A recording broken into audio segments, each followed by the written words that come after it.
Bonjour et bienvenue dans cette nouvelle leçon. Dans cette leçon, je vais te montrer comment convertir des centimes d'euros en euros. Pour convertir des centimes d'euros en euros, il suffit de se souvenir d'une seule chose, c'est le rappel que j'ai ici écrit. 1 euro, c'est égal à 100 centimes. On va ici s'entraîner à convertir des centimes d'euros en euros. Alors une première méthode consiste à réaliser une décomposition additive du nombre. Donc ici on va décomposer le nombre 152. 152 centimes, eh bien c'est égal à 100 centimes plus 50 centimes plus 2 centimes. Maintenant je vais convertir les paquets de 100. Oui, pourquoi? Parce que je sais que 100 centimes c'est égal à 1 euro.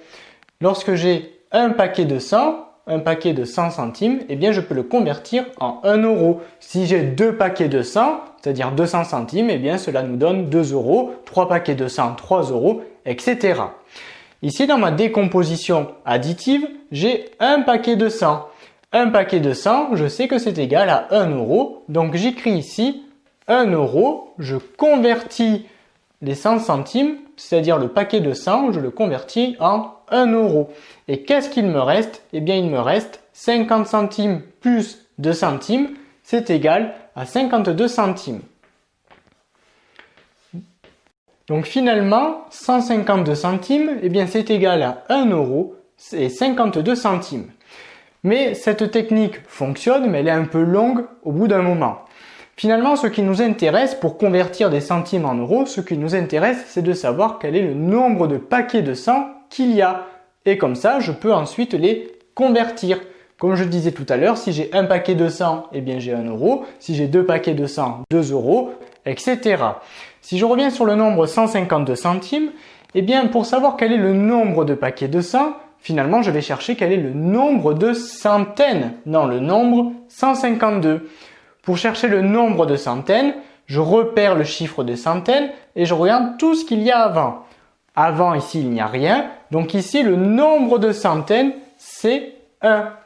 Donc ici, j'ai une centaine, j'ai un paquet de 100. Et ce paquet de 100, je vais le convertir en 1 euro que je retrouve ici. Et enfin, qu'est-ce qu'il me reste? Eh bien, il me reste 52 centimes que je retrouve ici. On va maintenant réaliser la même méthode pour les nombres suivants et tu vas voir que c'est plus rapide. Donc dans 342 centimes, eh bien on va chercher quel est le nombre de centaines. Le nombre de centaines, donc je repère le chiffre des centaines, 3, je regarde ce qu'il y a avant, il n'y a rien avant, donc ici le nombre de centaines, eh bien c'est 3. Comme j'ai 3 centaines, j'ai 3 paquets de 100, eh bien 3 paquets de 100, ça me donne 3 euros. Donc c'est égal à 3 euros. Et qu'est-ce qu'il me reste? Eh bien il me reste 42 centimes. 342 centimes, c'est égal à 3 euros et 42 centimes. Je réalise la même opération pour le nombre suivant. Donc le nombre de centaines dans 570, c'est 5. J'ai donc 5 centaines. J'ai 5 paquets de 100. Si j'ai 5 paquets de 100, eh bien cela me donne 5 euros. Donc j'écris à la suite 5 euros. Et enfin, qu'est-ce qu'il me reste? Eh bien il me reste 70 centimes. 570 centimes, c'est égal à 5 euros et 70 centimes. Je réalise la même opération ici. Ici, le nombre de centaines, c'est 2. J'ai donc 2 centaines, cela me donne 2 euros. Maintenant, tu l'as compris. Donc, j'écris 2 euros. Et qu'est-ce qu'il me reste? Eh bien, il me reste 9 centimes. 209 centimes, c'est égal à 2 euros et 9 centimes. Ici, un peu plus dur. Ici, on va chercher, comme pour les nombres précédents, le nombre de centaines. Donc, pour chercher le nombre de centaines, je repère le chiffre des centaines. Ici, c'est 3. Mais je regarde tout ce qu'il y a avant. Et ici, avant, il y a quelque chose. Ici, j'ai un 8 avant le 3. Donc, attention ici, le nombre de centaines ici, c'est 83. Si j'ai 83 centaines, eh bien, j'ai 83 euros. Donc, j'écris à la suite 83 euros. Et enfin, qu'est-ce qu'il me reste? Il me reste 16 centimes. 8316 centimes, c'est égal à 83 € et 16 centimes. Enfin, pour terminer cette leçon, on va réaliser un exercice d'application pour s'entraîner à convertir des centimes d'euros en euros. Paul a dans sa tirelire des billets et des pièces. Il a donc un billet de 5 €, un billet de 50 €, un billet de 100 €, 4 pièces de 50 centimes, une pièce de 10 centimes et une pièce de 2 centimes. La question est: combien a-t-il d'argent? Alors je te propose de réaliser ce problème ensemble, donc munis-toi d'une feuille et d'un crayon. Pour commencer, on va calculer combien Paul a d'euros avec ses billets. Donc dans un premier temps, sur ta feuille, calcule combien Paul a d'euros avec ses billets. Vérifions à présent si tu as trouvé le bon résultat. Alors combien Paul il a d'euros avec ses billets? Eh bien calculons de suite.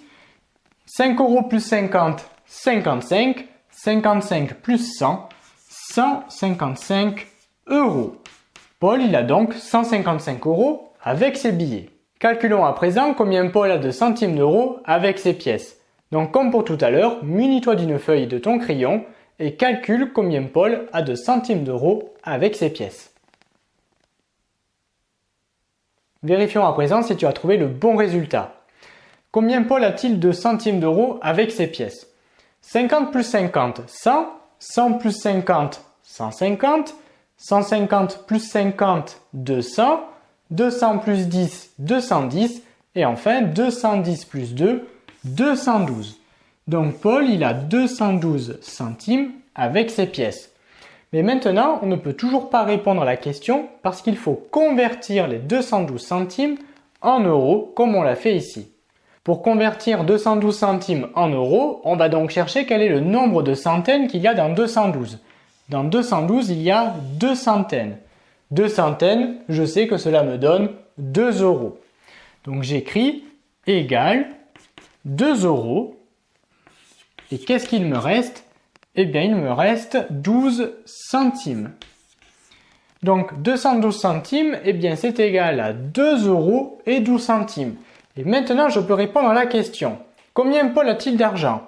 Eh bien, on sait déjà qu'avec ses billets, il avait 155 €.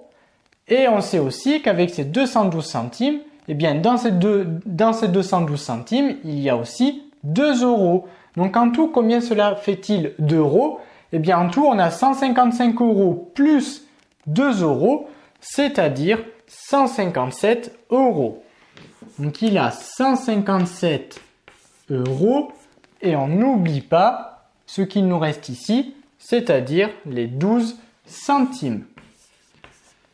Donc voilà la réponse à ce problème. En tout, dans sa tirelire, Paul il possède 157 € et 12 centimes. Cette leçon est maintenant terminée. Si tu veux accéder à l'intégralité du chapitre ou à d'autres leçons du programme de CE2, clique sur le lien en dessous de la vidéo. À très vite sur notre site Petit Savant.